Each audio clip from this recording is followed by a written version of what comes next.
नमस्कार, प्रणाम, जय जोहार। मेरा अभिवादन कीजिए स्वीकार। मित्रों, मैं हूं आनंद कुमार और इस समय मैं जगदलपुर छत्तीसगढ़ में हूं और आप देख सकते हैं कि इस समय हम लोग सौंडिक भवन में यहाँ बैठे हुए हैं और हमारे साथ हैं हमारे समाज के बहुत ही महत्वपूर्ण व्यक्तित्व, एक ऐसी शख्सियत जिन्होंने समाज के लिए अपना पूरा जीवन समर्पण कर दिया। परम श्रद्धेय आदरणीय श्री सुरेश गुप्ता जी। गुप्ता जी, बहुत बहुत स्वागत है। गुप्ता जी, आज शख्सियत इस एपिसोड में हम आपसे बातचीत करेंगे और हमें जानना चाहते हैं कि आपका जो बचपना है, एक परिचय और बचपना और शिक्षा दीक्षा के बारे में बताएं। देखिए, मेरा जन्म जगदलपुर जी ही है जी और मेरी प्रारंभिक शिक्षा नेहरू प्राथमिक शाला, उसके बाद विवेकानंद प्राथमिक शाला और राष्ट्रीय हायर सेकेंडरी स्कूल जी और स्नातकोत्तर महाविद्यालय में।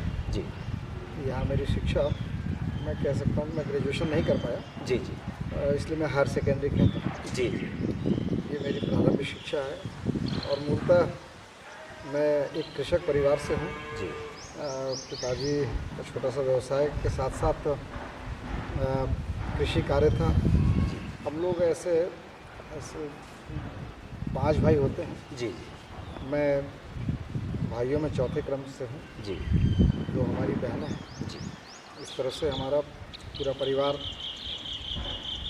बस्तर के जगदलपुर मुख्यालय में हम सब निवास करते हैं। जी जी वैसे तो कहना चाहिए कि 55 के आसपास माइग्रेशन के बाद पिताजी का बस्तर यहाँ आना हुआ था। जी जी मेरा बाई बर्थ 1966 16/6/66 का यहाँ पे है। जी जी गुप्ता जी, आप इस समय नगर पालिक निगम जगदलपुर के पार्षद हैं इस वार्ड से, MIC के सदस्य भी हैं आप। बहुत सारी गतिविधियों में आपका जुड़ाव है। आप सौंडिक समाज के अध्यक्ष हैं। हम लोग जिस भूमि पर भी जहाँ बैठे हैं, इस भूमि को आपने ही दान दिया है और आपके बहुत अथक परिश्रम से सौंडिक भवन भी बना है। तो राजनीति में किस तरह से आपका आना हुआ और समाज सेवा में कब से लगे हैं? ये संस्कार परिवार से मिलता है। जी जी पिताजी हमारे वो भी जनसंघ से जुड़े हुए थे। अच्छा 1970 में जी यहाँ जगदलपुर में वो दिया छाप से पार्षद का चुनाव लड़े। अच्छा उस समय सिंबल वो घर घर तक पहुँचाना ही जनसंघ का प्रमुख, और जीतना तो सेकेंडरी होता था। पहले हमारे जनसंघ के विचार को, जनसंघ के चुनाव चिन्ह को घर तक पहुँचाना उनका उद्देश्य हुआ था। जी जी दूसरी बार 1984 में लड़े। कुछ वोट, पहली बार तो उनकी हार निश्चित थी। दूसरी बार कुछ वोटों से फिर 1984 में रह गया। जी पिताजी शुरू से समाज सेवा के की ओर उनका और बहुत झुकाव रहा है। जी मैं जब हम छोटे थे, हम देखते थे कि छोटी छोटी समस्या को लेकर पिताजी के पास लोग आया करते, लोगों का आना बना रहता था। जी। और वो उस कालखंड में, उस समय भी उनकी समस्याओं को लेकर, वो स्थानीय हो या कोई बड़ी समस्या हो, अधिकारी से मिलना, समस्या का निराकरण करना, लगातार ये प्रेरणा हमको उनसे मिली। जी जी वो सेवा क्षेत्र में हमेशा रहे, परिवार का ध्यान रखते हुए वो समाज का, और समाज में वो शोषित पीड़ित वर्ग के लोगों के लिए कहीं ना कहीं हमेशा एक आवाज़ बनते थे। जी तो हमें ये संस्कार अपने पिता से मिला। जी और क्योंकि परिवार जनसंघ से था, राष्ट्रवादी विचारधारा घर में थी, वो संस्कार हमें मिला जी और उसी को निर्वहन करते हुए मैं आज जिस जगह पे हूँ, जी मैं अपने माता पिता की प्रेरणा से, उनके आशीर्वाद से, उनके संस्कार से ये यहाँ तक का सफ़र हमने कर पाया है। ये और उनका आशीर्वाद से ही आज सामाजिक क्षेत्र में, राजनीतिक क्षेत्र में मैं भी अपने आप को कोशिश करता हूँ कि हमेशा उपलब्ध रहूँ और कुछ अच्छा कर पाऊँ। जी हम सामाजिक क्षेत्र की बात कर रहे हैं। यह जो भूमि है जहाँ हम लोग बैठे हैं, यहाँ सौंडिक भवन है, जरा इसकी कहानी बताइए।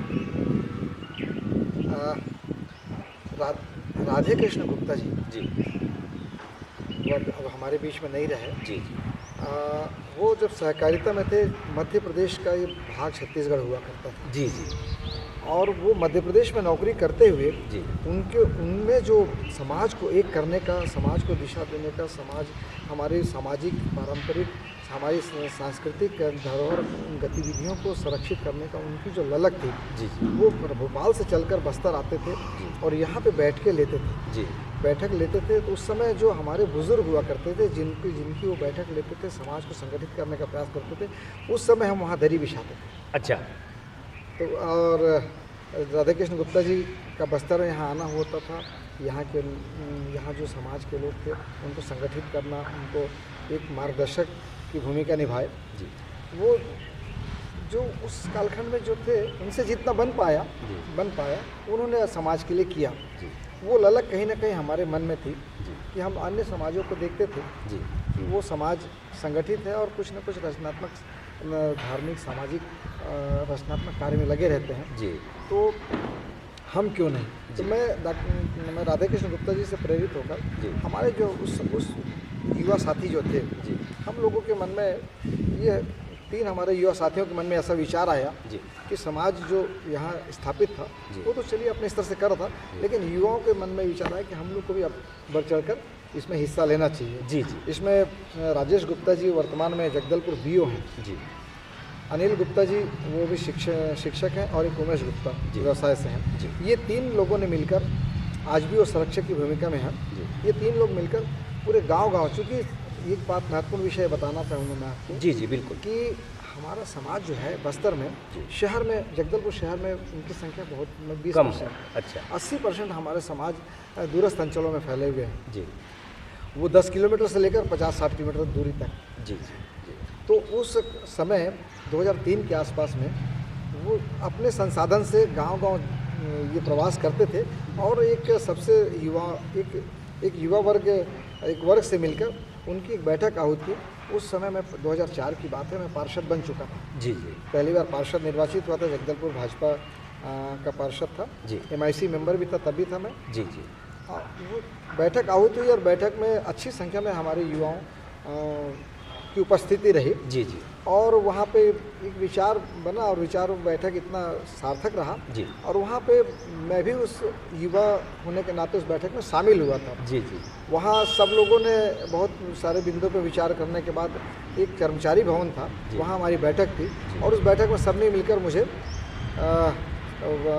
अध्यक्ष बना। तात्कालिक कार्यवाहक अध्यक्ष का जी। दायित्व मुझे दिया। जी जी तो ये मेरे लिए अनएक्सपेक्टेड था, जी क्योंकि मैं हमेशा दरी बिछाने, मतलब लगभग 8-10 साल से जमीनी मैं कार्यकर्ता, समाज के लिए जमीनी कार्यकर्ता के रूप जी, में जी। काम कर ही रहा था। जी जी और वो सारे लोग भी कर रहे जी। थे और मुझे कुछ करने का मुझे अवसर युवा साथियों ने दिया। जी अवसर ही नहीं दिया, जी मुझे अध्यक्ष बनाने के बाद जी वो हम लोगों में मतभेद होता था, मनभेद नहीं होता था। जी, जी। बहुत से मुद्दे को लेकर हम आपस में जी।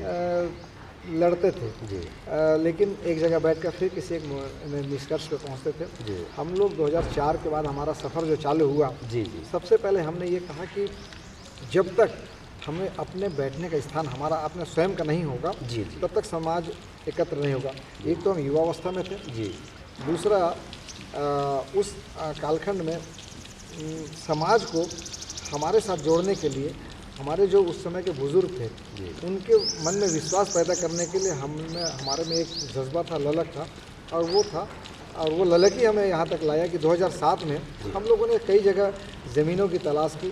अंततः यहाँ 7,000 स्क्वायर फीट का एक ज़मीन 2007 में लगभग 1,05,000 से जी 2007 में जी। इसका हमने इसको खरीदने का जब प्रस्ताव हमारे सामने आया, जी। तो हम सब उस समय संघर्षरत थे। जी जी पैसा हमारे लिए बड़े अभाव में थे, जी। समाज भी अभाव में था। जी तो सबसे पहला फिर मैंने वहाँ पे उस समय 5100 रुपये उस समय की परिस्थिति में मैंने अब सामने रखा, प्रस्ताव रखा। जी जी इस तरह से पैसे आते गए और हम लोगों ने 7,000 स्क्वायर फीट ज़मीन लिया। जी उसके बाद 11,000 स्क्वायर फीट ज़मीन और हमको मिली। जी 7,000 स्क्वायर फीट लेने के बाद बड़ी मुश्किल से हमने उसमें समाज को एकत्र किए, समाज को संगठित करने का प्रयास किए। जी 2009 जी में बाउंड्री करने के बाद पहली बार जी बसंत पंचमी के अवसर पर राधे कृष्ण गुप्ता जी को हमने बस्तर आमंत्रित किया। जी बलीराम कश्यप उस समय यहाँ सांसद हुआ करते थे। जी, जी। ये जो आप भवन छोटा सा देख रहे हैं, जी जी पहला भवन का हमने नींव यहाँ पे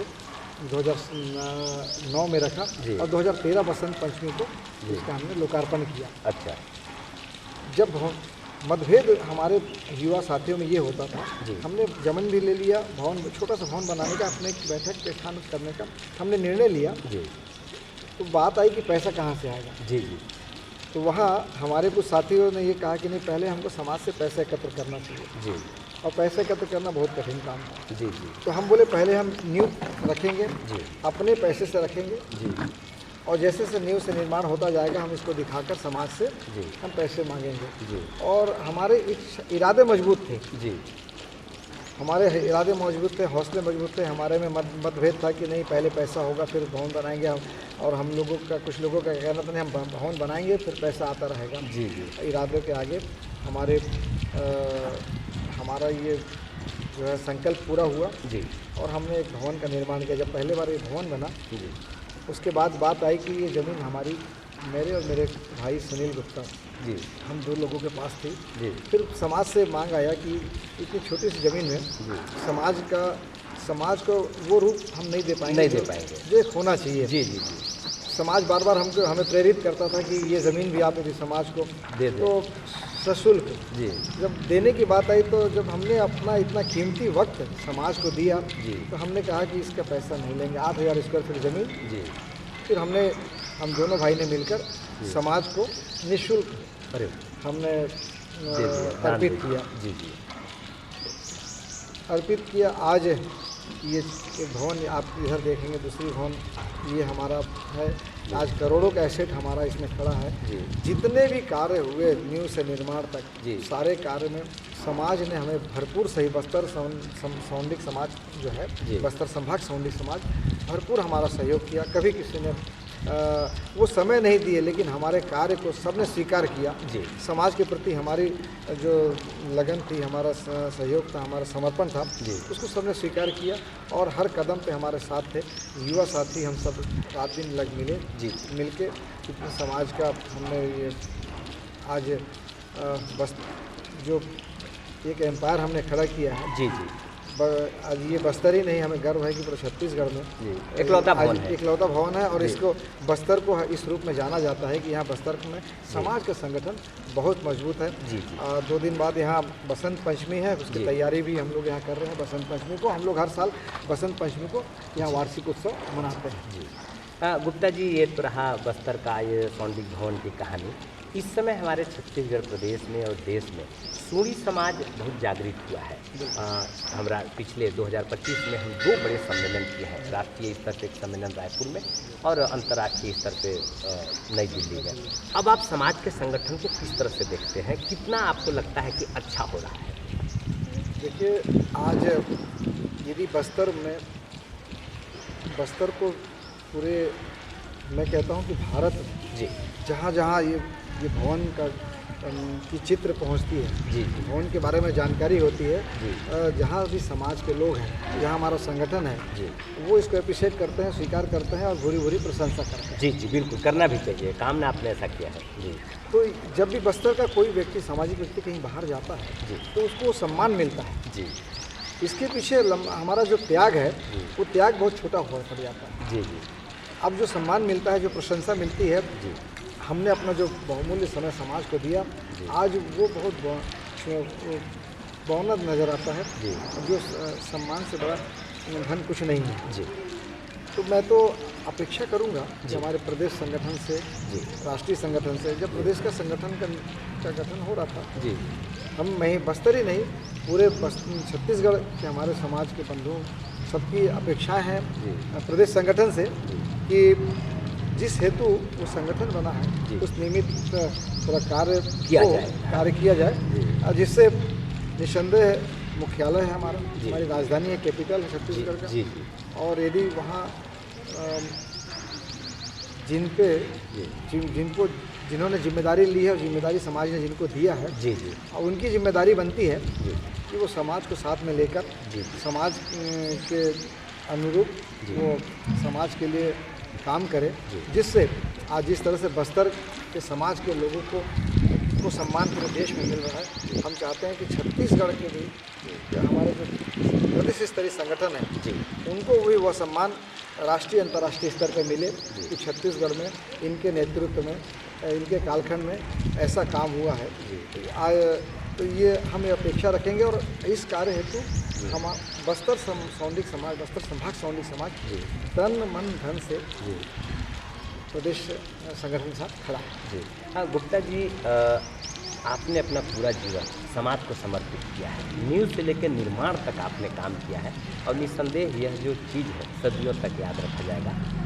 छत्तीसगढ़ प्रदेश सौंडिक समाज और पूरे देश के जो सौंडिक समाज के लोग हैं, विदेशों में भी हैं, तो इन समाज के लोगों को संगठन को मजबूत करने के लिए और हमें क्या करना चाहिए, क्या संदेश देना चाहेंगे आप समाज के लिए? समाज का ये काम कांटों भरा ताज है। जी जी लेकिन इसमें जो सुखद अनुभूति होती है, जी, जो अनुभव करने का चीज़ है, यदि आप समाज के लिए थोड़ा अपना समय देंगे तो समाज आपको सम्मान देगा। सम्मान से बड़ा सम्मान का कोई मूल्य नहीं, कोई मूल्य नहीं, बिल्कुल। तो मैं हमेशा देखता हूँ, कभी झारखंड का, कभी बिहार का, कभी दिल्ली, अन्य सोशल मीडिया दुनिया को इतनी छोटी कर दी है जी जी कि कहीं भी कुछ भी होगा आपको पता चल जाएगा। जी, तो बड़ी मन में खुशी होती है कि अभी मैं गिरिडीह का देख रहा था, वहाँ मंडल लिखते हैं जी जी समाज के लोग। सौंडिक समाज का वनभोज कार्यक्रम था। वनभोज कार्यक्रम का बड़ा वहाँ से हमारे महिला सरपंच भी हैं, महिला हमारे मंडल विधायक हैं झारखंड में, उन सबको वहाँ पे उपस्थिति थी, बड़ी संख्या थी। वहाँ पे भूमिदान, ज़मीन वमीन की बात हुई, भवन की बात हुई। वहाँ पे मैं देख रहा था कि बड़े बड़े सहयोग राशि की घोषणा हुई। मन में खुशी होती है। जहाँ भी संगठन, हमारा समाज का संगठन या जो लोग काम कर रहे हैं, मैं समाज के लोगों से अपील करूँगा कि उनका सहयोग करें, उन पे विश्वास रखें। जो भी अपना समय दे रहे हैं, वो समाज अपना बहुमूल्य समय दे रहे हैं। छोटी छोटी बातों, गलतियां हो सकती है इंसान से, लेकिन वो गलती के पीछे भी हेतु होगा। उसके अस्वीकार, जो उनमें अच्छाई है उसको स्वीकार करें, संगठन को मजबूत करें, समाज के लिए समय दें। यदि समाज हमारा संगठित होगा, मजबूत होगा, तो इसका आज राजनीति के बगैर, आपका बच्चे को जन्म से लेकर मृत्यु तक राजनीतिक संरक्षण संवर्धन की आवश्यकता पड़ती है। यदि हमको राजनीति में भी अपना स्थान बनाना है, क्योंकि हम सौंडिक वैश्य वर्ग से हैं और हमारे में किसी चीज़ की कोई कमी नहीं है, न ही हम साधन संपन्न में कहीं पिछड़े हैं, न हम शिक्षा में हैं, न हम सेवा क्षेत्र में हैं। कमी है तो हमारे में संगठन की थोड़ी कमी है। यदि संगठन में जो लोग नेतृत्व कर रहे हैं, उन्हें समाज में छोटा बनना पड़ेगा, और जो समाज के लोग हैं वो संगठन को मदद करें। जब संगठन जब छोटा बनेगा तो समाज उसे आप खुद ब खुद उसे बड़ा बनाएगी। ये प्रकृति का नियम है। तो समाज संगठित हो, इसके लिए मैं तो जितने भी हमारे नेतृत्व करता है, उन्हें नम्र, विनम्र और धैर्य रखकर उस कांटों भरे ताज में चलने के लिए अपने सहमति दिए हैं। तो उन्हें इतना सहना सुनना चाहिए। और जिस दिन आप में सहनशीलता बनेगी, उस दिन समाज आपको सराखों पर बिठा लेगा। और समाज को से भी मैं आग्रह करूंगा कि जो आप काम कर रहे हैं, उनके कार्य को स्वीकार करें, उन्हें और प्रेरित करें, उनका सहयोग करें। तो समाज निसंदेह अपने जैसा वो भाव रखते हैं, अपेक्षा रखते हैं, उस रूप आपको काम भी दिखेगा। तो सूढ़ी सौंडिक समाज के देश भर के और विदेश में रह रहे सभी महानुभाव, परम श्रद्धेय श्री सुरेश गुप्ता जी का यह संदेश है कि समाज को चलाना, संगठित करना कांटों भरा ताज है। अगर आपको इसको चलाना है तो आप धैर्य रखिए, विनम्र बनिए, सहनशील बनिए और ज़मीनी स्तर पर काम कीजिए, तब हमारा संगठन मजबूत होगा। गुप्ता जी, आपने इतना महत्वपूर्ण जानकारी दिया, इतना समय दिया, आपका बहुत बहुत धन्यवाद। चलते चलते देश की देवतुल्य जनता के लिए दो शब्द आप एक संदेश दे दें कि हमें क्या करना चाहिए। सबसे पहले तो हमारे देश माननीय मोदी जी के प्रधानमंत्री बनने के बाद जो राष्ट्रवाद की भावना बढ़ी है। जी। राष्ट्रवाद, हम सब देशवासी, हमारे मन में राष्ट्रवाद कूट के है, लेकिन कहीं ना कहीं जब देश में आतंकवाद था, अलगाववाद था, नक्सलवाद था, जी। जातिवाद था, इससे कहीं ना कहीं सनातन बहुत प्रभावित उसके दुष्प्रभाव में था। जी जी आज राष्ट्रवाद, हम भारतीय, चाहे वो किसी भी जाति धर्म पंथ के हों, जी। राष्ट्रवाद में हमारे में इज़राइल को हम अपना आइकॉन मानते हुए, इज़राइल की जनता के देश के प्रति समर्पण को देखते हुए हम राष्ट्रवाद के राह पर हम चलें, जी। अपने देश के नेतृत्व पर विश्वास करें, अपने देश की सेना पर कभी उंगली ना उठाएं, क्योंकि आज देश में यदि सेना सीमा पे है जी। तब हम वो जाग रहे हैं तो हम चैन की नींद सो रहे हैं। जी। कभी भी देश के हमारे वीर जवानों का सम्मान हम करें, जी। यही यदि हम इतना कर लेंगे, जी जी तो निस्संदेह भारत जो है विश्व गुरु था, जी। और आगे विश्व गुरु बनने की दिशा में हमें कोई नहीं रोक सकता। जी जी भारत हमेशा से